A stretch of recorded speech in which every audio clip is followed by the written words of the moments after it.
Amém. Primeiro quer dizer que eu não sabia que eu estava com tanta saudade da igreja assim. Então, uma grande alegria. Primeiro sair de férias. Foi importante, necessário, deu uma descansada.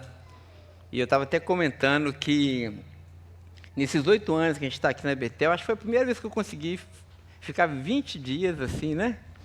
Então foi uma grande bênção para mim. Então eu e Viviane tentamos descansar, mas nós sentimos muita falta da igreja. O Pedrinho não fala mais, mas quando ele era pequeno, e a gente tirava férias da igreja, ele falava assim: pai, você não vai na igreja hoje? Eu falei assim: meu filho, mas eu sou pastor. Eu falei, não, mas o que tem? Você pode tirar férias e continuar indo na igreja, né? Mas pastor tira férias sem ir na igreja. É muito engraçado isso. E lá de casa, sentindo que horário do culto e tal, falar: ó, os irmãos agora estão adorando, os irmãos agora estão ofertando, os irmãos agora estão ouvindo a palavra. Então, dizer que eu amo muito essa igreja. Sou muito grato a Deus pelo cuidado dessa igreja com a nossa família. Viu? Essa igreja tem cuidado muito bem, tanto de mim, como da Viviane, e como do Pedrinho também. Então, aqui eu quero expressar minha gratidão a Deus por essa igreja e dizer para os meus irmãos que vocês são muito, muito, muito, muito, muito, muito amados. Muito bem, irmãos. Hoje, pela graça de Deus, nós vamos começar a dar os primeiros passos, pelo menos nesse segundo momento de escola bíblica dominical. Eu sei que nós já iniciamos o nosso tema do nosso biênio, que é a verdade importa. Nós startamos esse tema no nosso acampamento de forma oficial, e eu sei que no primeiro momento aqui da IBD, os irmãos já estão desenvolvendo essa temática dentro ali das cartas joaninas. Mas agora, nesse segundo momento, pela graça de Deus, nós vamos começar também o nosso percurso altamente desafiador dentro dessa temática, que é também a verdade importa, e nós vamos concentrar os nossos estudos ali no livro de Êxodo, segundo livro do Pentateuco. Muito bem, mas antes da gente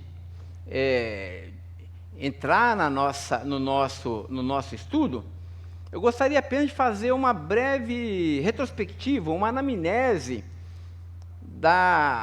do que nos trouxe até aqui. Como os irmãos sabem, nós estamos lançando ou construindo a identidade da nossa igreja, né? Então, trazendo para a igreja aquilo que a gente tem entendido, não apenas pastoralmente falando, mas também como comunidade, aquilo que nós temos entendido que seja a nossa vocação e a forma como nós, comunitariamente, devemos servir a Deus neste mundo. E a primeira base que nós lançamos foi o nosso Ragu. Os irmãos se lembram do Ragu? Lá o acróstico: H, hospitalidade; A, de amor; G, de generosidade; e U, de unidade. O Ragu, para quem é cozinheiro, a Marluce, um dia eu fui na casa dela, nós comemos lá um Ragu, não foi? Que é uma carne desfiada com ao vinho, alguma coisa assim, muito gostosa, né? Então, isso é uma forma muito interessante de dizer que é um dos alimentos da igreja.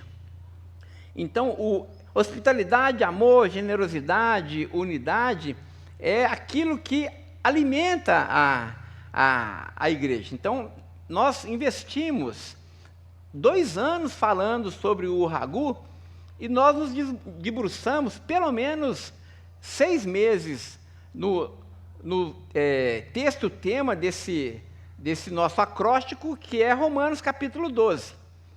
Então, não sei se os irmãos se lembram, nós ficamos 6 meses ali, Romanos capítulo 12. Não sei como nós conseguimos arrancar tanto assunto daquele tema, né, daquele texto, e justamente sedimentando, desenvolvendo essa temática do Ragu. E também trabalhamos em seguida a carta de 1 Pedro. Eu sei que os irmãos estão se lembrando disso tudo, não é? Esse foi o nosso percurso em relação ao Ragu. Ficamos 2 anos trabalhando dentro dessa temática. O segundo alicerce que nós lançamos foi a nossa igreja sustentável. O que é a igreja sustentável, irmãos? É a nossa preocupação em valorizar tanto a história da igreja, o que nos trouxe até aqui, como também a nossa preocupação com as futuras gerações da igreja. Então é justamente aquele movimento, né? Olharmos para trás com gratidão a Deus por aquilo que Deus tem feito na vida da igreja. Nós precisamos conhecer a história da nossa igreja, o nosso DNA, as obras de Deus nessa igreja, porque, via de regra, quando você vai para uma igreja, você desconhece o passado, e isso não é saudável, né? Então, muitos irmãos derramaram lágrimas e orações para construir a igreja que nós temos hoje.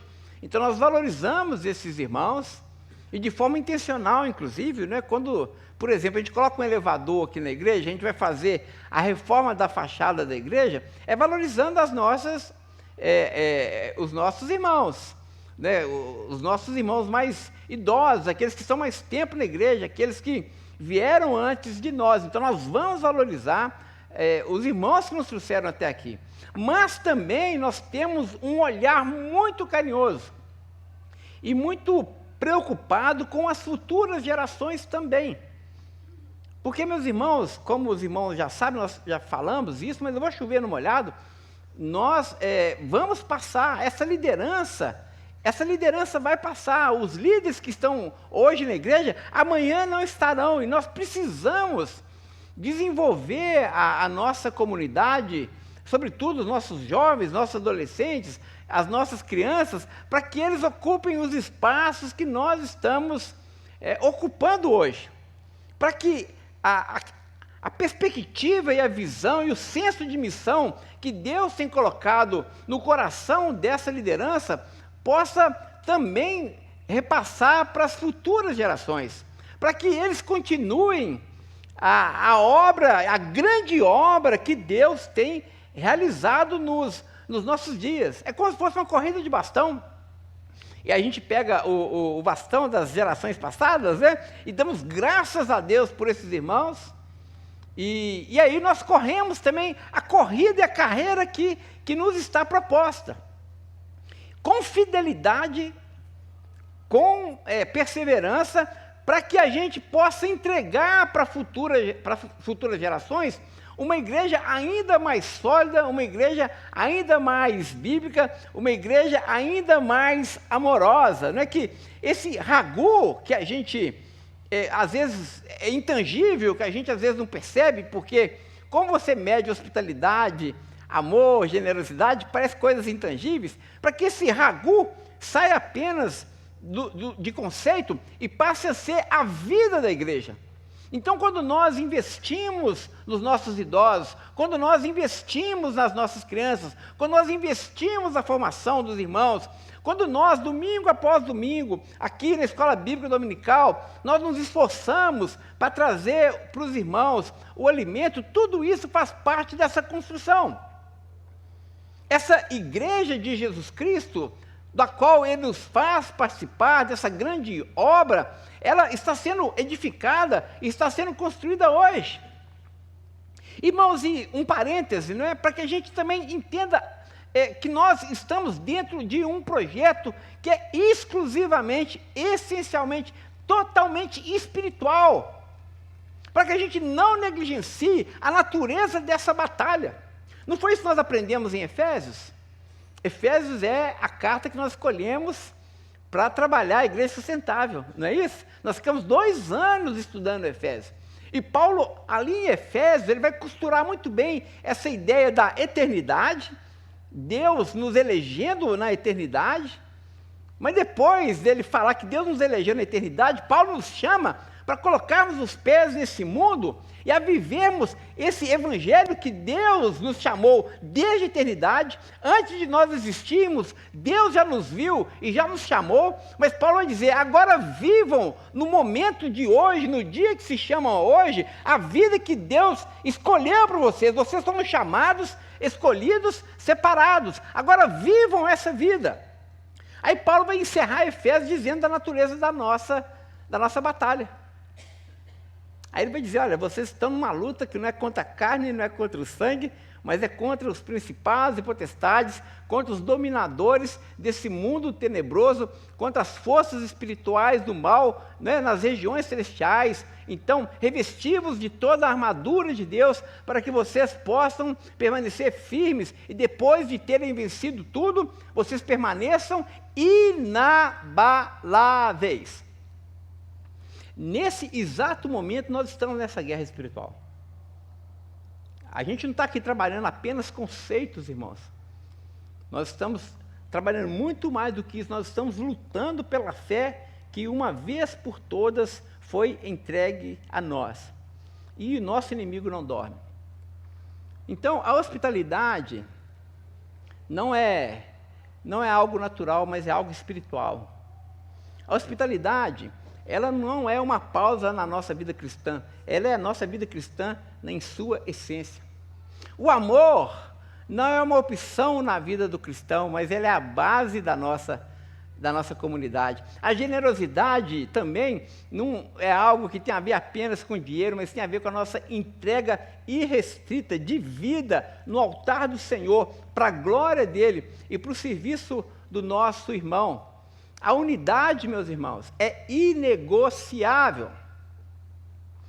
Deixa eu repetir. A unidade é inegociável. Sem unidade, não há comunidade.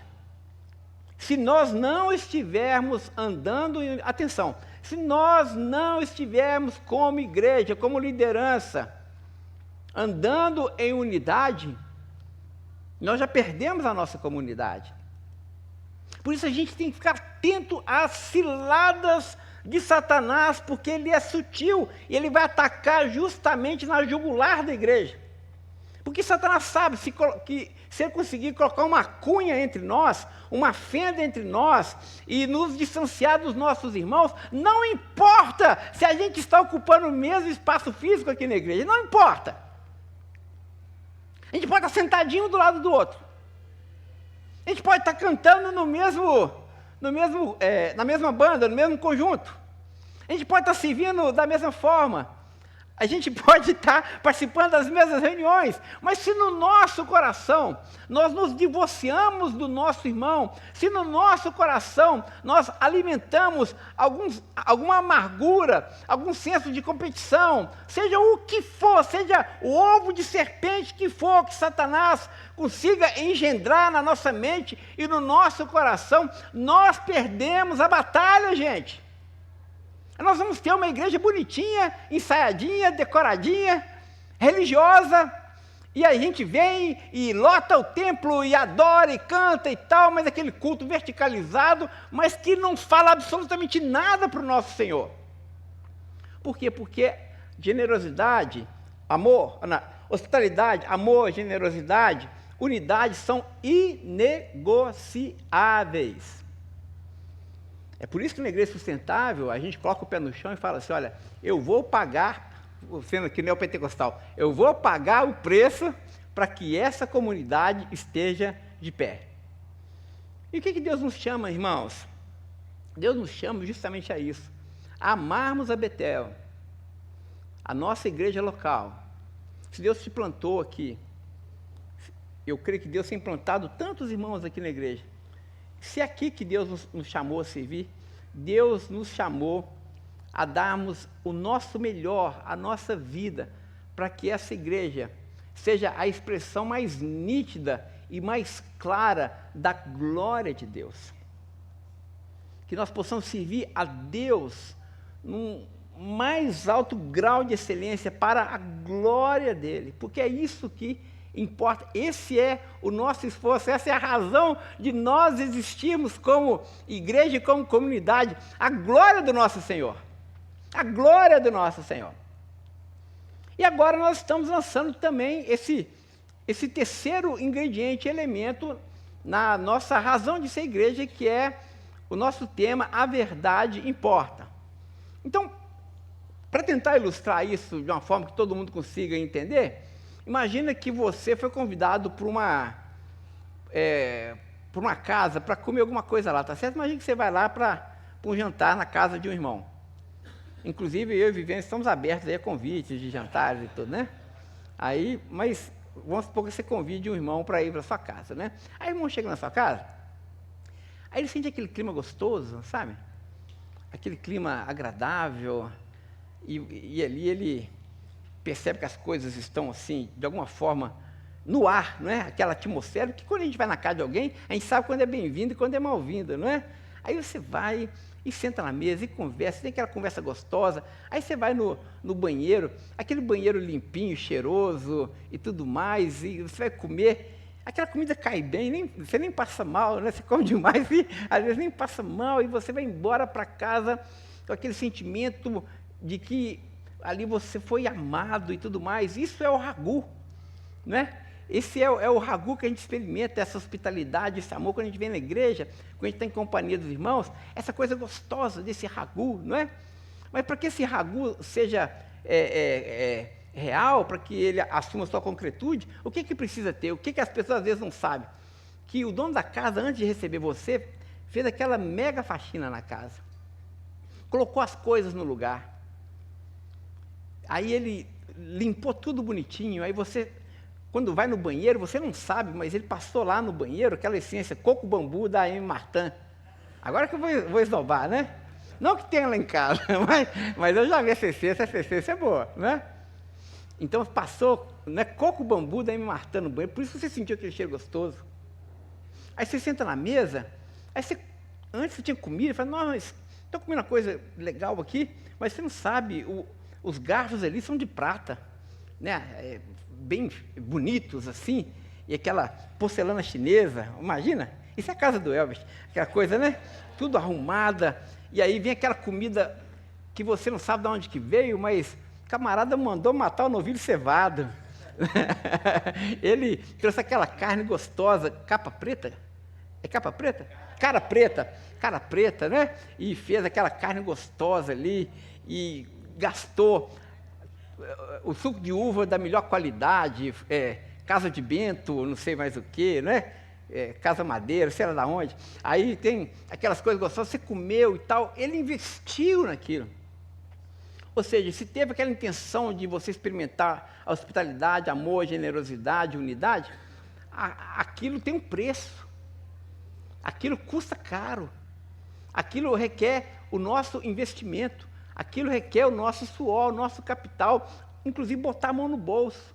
Porque se nós queremos, irmãos, construir uma igreja que fica para a eternidade, a gente não pode ser romântico, achar que só orando e falar, ó Deus, faça. Deus quer nos usar. E para isso, Deus quer que a gente disponha nossos dons, nossos bens, nossos talentos para a glória dEle. Isso vai nos custar, gente. Então, se a gente não está disposto a pagar esse preço, a pagar esse custo, olha, não vale a pena ser comunidade, não. Não vale a pena ser comunidade. Outra coisa importante, a igreja de Jesus não é edificada sobre bases humanas. Por isso que a verdade importa. Ela não é edificada sobre estruturas humanas. Eu estava pensando lá em casa esses dias, e geralmente quando a gente prega, a gente cita muitos irmãos, né? Então, por exemplo, eu gosto de citar o C.S. Lewis, que eu aprendi com o Jaime Cisterna, estou vendo aqui a Flávia, lembrei do Jaime, na área sério. Então, o C.S. Lewis, eu gosto de citar o Spurgeon, eu gosto de citar Calvino, eu gosto de citar Lutero, eu gosto de citar Agostinho. Eu estava pensando uma coisa, eu pensei assim, gente, Agostinho foi fundamental para a época dele, século IV lá antes de Cristo. Mas Agostinho morreu. Spurgeon, príncipe dos pregadores batistas. Spurgeon morreu. Meu amigo C.S. Lewis, Parece que está vivo, né? A gente cita assim, C.S. Lewis. Mas C.S. Lewis morreu. Agora, recentemente, Billy Graham, né, o maior evangelista da história da igreja do século XX, Billy Graham morreu. R.C. Sproul, também um presbiteriano, ele morreu. Cumpriram a sua carreira, correram a corrida que estava proposta, mas eles morreram. Mas a igreja de Jesus continua viva. A igreja de Jesus continua viva. Porque a igreja de Jesus não depende de homens. A igreja de Jesus não está alicerçada no ministério humano. A igreja de Jesus existe por causa do próprio Deus. E essa igreja que irá permanecer até o fim. É essa igreja que não passará. Doutrinas humanas irão passar. Ministérios humanos irão passar. Sonhos e projetos, muitas vezes, mirabolantes, fruto de ego, de narcisismo, de líderes religiosos, eles vão passar. Mas tudo aquilo, irmãos, preste atenção, isso é importante para nós, porque nós estamos trilhando o caminho da eternidade nesse momento. Nós estamos aqui, mas já vivemos por antecipação a eternidade. Preste atenção nisso. Tudo que é palha, tudo que os homens plantam com a força do seu ego, com a força das suas mãos, tudo que o homem planta e produz para a sua própria glória, para que o nome humano, para que a figura humana seja exaltada, isso é palha na eternidade. Isso não vai se consumar, isso não vai resistir ao fogo do juízo de Deus. Isso vai passar, gente. Aquilo que hoje nós chamamos mega, muitas vezes aos olhos de Deus é palha. Aquilo que nós olhamos e falamos assim, nossa, que ministério frutífero. Mas às vezes aos olhos de Deus é palha. Mas preste atenção, se nós formos, como comunidade pequena que nós somos, se nós somos fiéis à vocação do Senhor, se nós levarmos a sério a nossa vida cristã, se nós amarmos ao Senhor com todas as nossas forças, meus irmãos, e servirmos a Ele com zelo inegociável, e se nós perseverarmos naquilo que nós sabemos que nós somos chamados a perseverar, se dentro dos nossos lares, nós fomos os maridos que Deus quer que nós sejamos, fomos as esposas que Deus quer que nós sejamos, os filhos, os pais, se nós combatermos o bom combate, se nós cumprirmos a nossa carreira, meus irmãos, olha que dádiva, tudo que nós fazemos hoje vai ficar para a eternidade, não vai passar, não vai passar. Nós vamos chegar diante do Senhor, e o Senhor vai olhar para nós e vai dizer assim, servo bom e fiel, você foi fiel no pouco que eu te dei. Era pouco, não importa, mas o que importa não é a quantidade, é a fidelidade. É a fidelidade. Deus te confiou pouco? Ok. Mas você foi fiel, meu filho. Você foi fiel, minha filha. Você fez para a minha glória. Porque se você foi fiel, você ouvirá, nós ouviremos do Senhor. Você foi fiel no pouco. Ninguém te viu.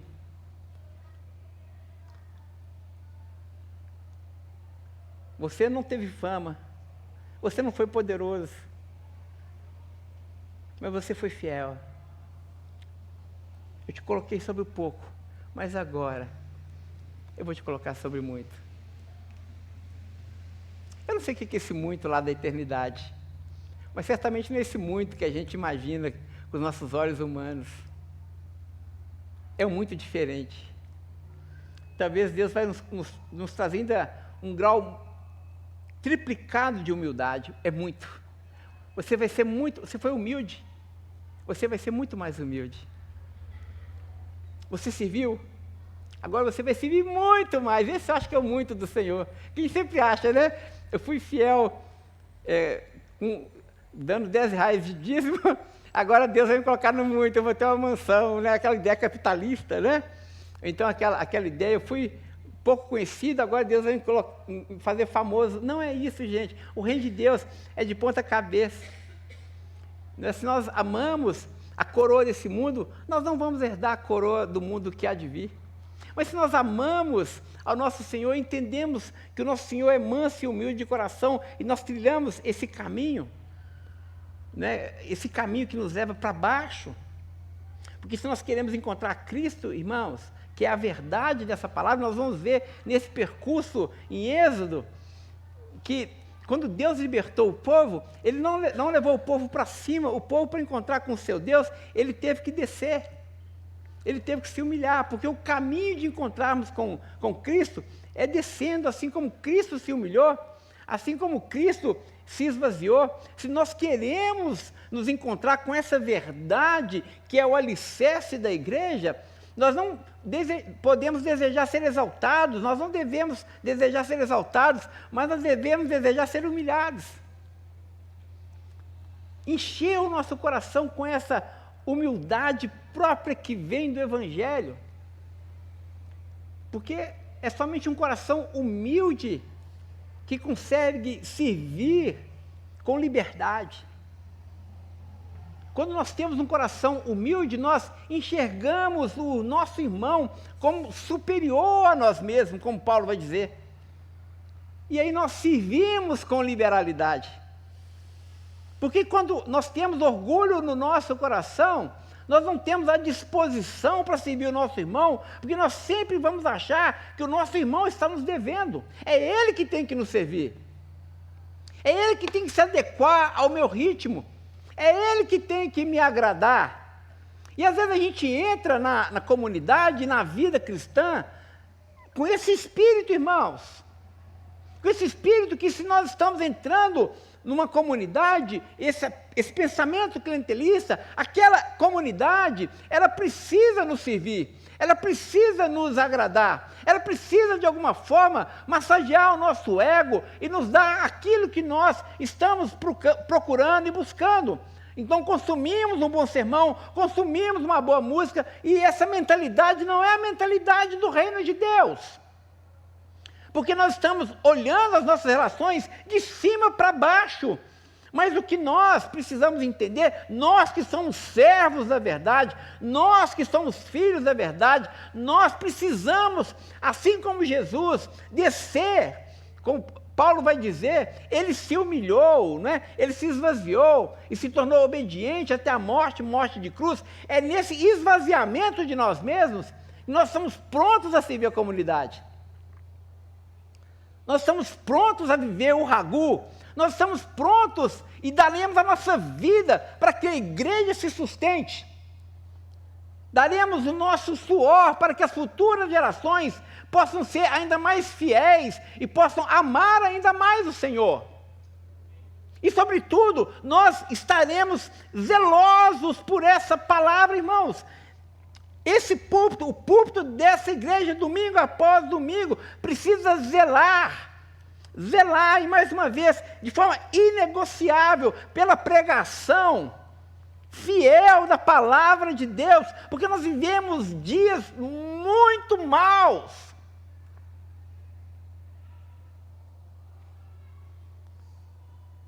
Onde as pessoas estão com fome de ouvir o Evangelho,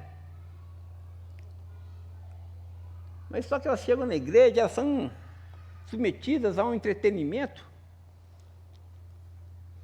E cá para nós é mais fácil, como diz o meu amigo Spurgeon, é mais fácil você entreter bode do que você pastorear ovelha, não é assim?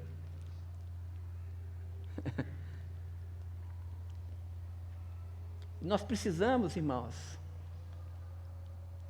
e me perdoem por lançar essa capa pesada sobre os irmãos, mas nós somos uma comunidade, nós precisamos, irmãos, levar a sério a fé que nós professamos. Sem barganhas. Sem barganhas. Sem barganhas. É 100% ou então não é. Nós não podemos ser condescendentes com a nossa maneira de viver. Deus nos chama à fidelidade, à santidade sempre. E a igreja não está refém às mudanças culturais do nosso tempo. Por isso a verdade importa. Porque esse mundo, cada dia é uma novidade diferente. Esse mundo vai dizer como você vai lidar com o seu corpo, como você vai lidar com a sua sexualidade, como você vai lidar com o seu casamento, como você vai lidar com o seu dinheiro, como você vai lidar com uma série de coisas. E cada hora, cada dia é uma coisa diferente. Mas nós somos servos, não desse mundo, mas somos servos de Jesus. Somos filhos da verdade. Portanto, Deus nos chama a, de fato, levar a sério isso. A verdade importa. Nossa fidelidade a Deus importa. Fiz todo esse percurso para dizer que nós não abrimos a Bíblia hoje, mas domingo que vem nós vamos abrir. E vamos começar a estudar Êxodo, tá certo? Dentro dessa perspectiva. Eu falei ontem na festa de chá de fralda da Layara, não sei com quem eu falei, acho que foi com o Marconi, não sei, que eu estou apanhando muito com Êxodo. E aí quando a gente apanha, fica nervoso, já falei, né? Então, a partir do domingo nós vamos abrir nossa Bíblia, nós vamos estudar Êxodo. Então, por favor, se você tem um tempinho na sua casa, estude ali os primeiros capítulos, que nós já vamos começar a desenvolver essa temática.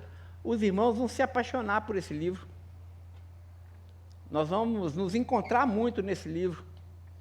Deus vai nos confrontar muito com essa leitura.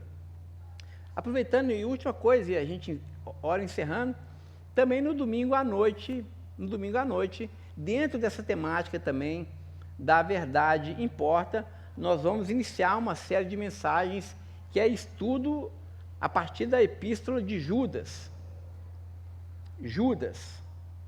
E se Êxodo é um desafio para que a gente viva a nossa vocação no mundo e os inimigos são externos à igreja, em Judas vai nos chamar a atenção para os inimigos dentro da igreja. Essa é a temática da carta de Judas. Então, altamente desafiadora. Estou apanhando com a carta também e nós vamos aprender muita coisa interessante. No domingo à noite nós teremos Judas e em seguida, até lembrei do Neuber, vou até escalar o Neuber um dia desse, nós vamos trabalhar os 7 pecados capitais em seguida. Não é? Então nós vamos trabalhar os 7 pecados capitais, depois as sete virtudes que se contrapõem aos 7 pecados. Então nós temos um percurso aí, e Judas deve ficar uns 6 meses, eu acho, né? Vai demorar muito a carta, né? Depois nós vamos trabalhar os 7 pecados capitais. Então, muita coisa boa.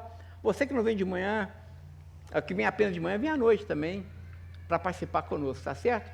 Lembrando, irmãos, que tudo isso que nós falamos aqui, Ragu, Igreja Sustentável, está também no nosso canal do YouTube. Então, se você quer se aprofundar, está tudo lá gravado, né? Todas as pregações e tudo mais. Nós temos lá também alguns cultos que nós lançamos os conceitos, né? Não deu tempo da gente falar aqui, não vai dar tempo, mas pegue lá a pregação, assista, só para você estar mais inteirado e já preparando para que a gente entenda esse novo desenvolvimento, que é essa ideia da verdade, tá certo? Então, ore por esse tempo na igreja, tanto por esse ano como o ano que vem, nós vamos ter anos muito desafiadores, já pensando no próximo acampamento.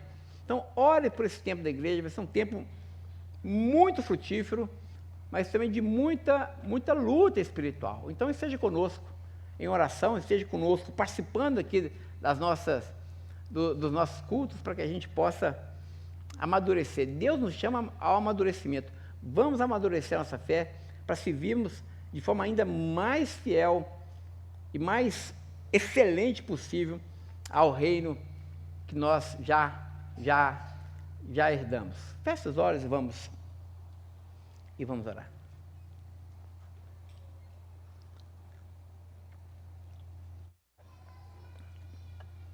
Obrigado, Senhor, por essa manhã, obrigado pela vida da nossa igreja, Obrigado, Senhor,